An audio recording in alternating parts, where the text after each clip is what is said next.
Спомнавте дека тоа го покажуваат и истражувањата на јавното мислење, дека довербата во судството е прилично ниска, но довербата воопшто во институциите, вклучувајќи ги владините институции, во јавната перцепција е исто така ниска.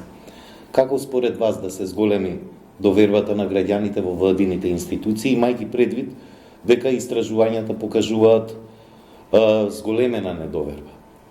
Можете ли да наброите, например, неколку добри примери на интерсекторски политики, бидејќи тие се важни, а и вашата улога е на некој начин како заменик председател на владата задолжена за добро владење, интерсекторска?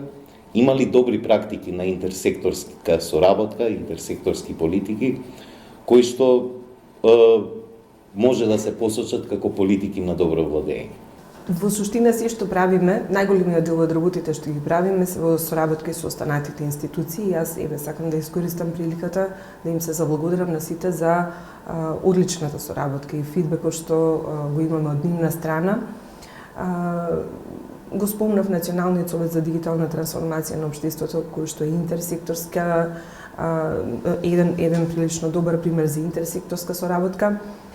Законот кој што го напоменав го правиме заедно со останатите институции. Вие знаете дека направивме едно упатство за транспарентност, кој што исто така беше со сите институции.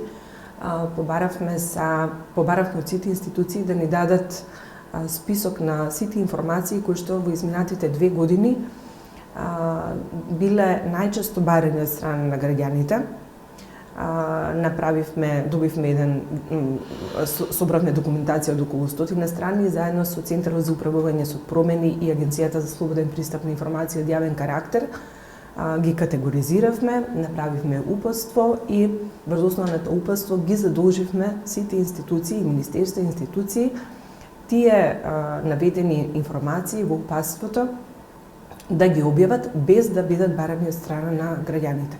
И на тој начин од една страна им олеснивме на граѓаните за веднаш да добијат информацијата која што се покажало дека најчесто ја бараат изминатите 2 години, а од друга страна овозможуваме поголема ефикасност на администрацијата, наместо постојано да дава одговор на исти прашања, тие може да се фокусираат на нешто друго.